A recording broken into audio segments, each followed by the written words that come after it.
चली आज एगो सास पतोह के कथा सुनावतनी। कथा अच्छा लगे तो लाइक करम, चैनल के सब्सक्राइब करम।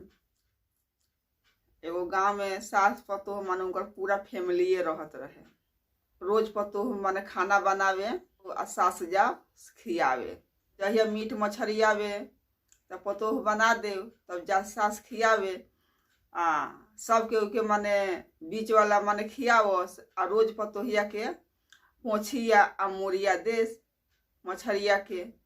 और पतोहिया खात खात माने एकदम उता गई रहे कि कहियो ई बीच के हमरा के गुदा ना देहेली, रोज माने हमरा के पोछी आ मुड़िए देहेली। तो एक दिन पतोहिया के मन में ख्याल आइल कि रह आज बूढ़ियों के सबक सिखाई। तो ओकरा दुआरा पर घूरा जरत रहे। तो का कैलक पतोहिया बना उना देलक, मछरी भात बना देहलक आ बना के ओमे के पोछिया आ मोरिया निकाल के मछरिया के आ ले जाके घूर में डालाई। अब तो बूढ़ियो गईली खियावे सबके उके।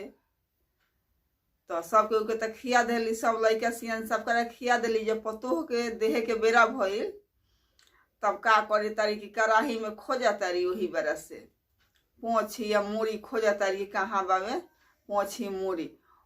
खूब ओकरा के चलावस खौरस ओकरा के कि माने केने पोछी या मुड़िया बावे कि पतोहिया के देहेम। तो पतोहिया तो देखत रहे कि कब से खोजत तारी। तब पतोहिया से ना रहल गईल, सताहवा उगल, 3 डोरिया कुछ दूर चल गईल। तब पतोहिया से ना रहल गईल, तब कहतिया कि 7 सताहवा उगी गए, 3 डोरिया गए कुछ दूर। आ का सासू तू हारी टकटोरू पोछी मुड़ी दुनो घूर। हम तो बना उना के आ पोछी मुड़ी घूर में डाल आइल बनी, ओ कड़ाही में बा कि खोजतारू। पतोहिया कहलक कि रोज तो हमरा के रोरा पोछिए मुड़िए देत रहनी ह, ओही से आज का कहनी है बना उना के पोछिया मुड़िया घूर में डालनी ह कि आज के हमरा के ना खाए के पड़ी पोछिया मुड़ी। तब माने सास के तनी दिमाग खुलल कि पतोह के रोज हम देत रहनी है इहे। तब पतोह देख आज माने पोछी मुड़ी घूर में डाल लिया, वही बरा से हम खोजतानी।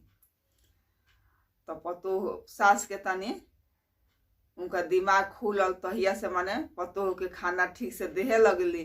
जगह सब परिवार के देश वही पतोहियों के लगली देहे। यही जा कथा समाप्त। कथा अच्छा लगे तो लाइक करम, चैनल के सब्सक्राइब करम।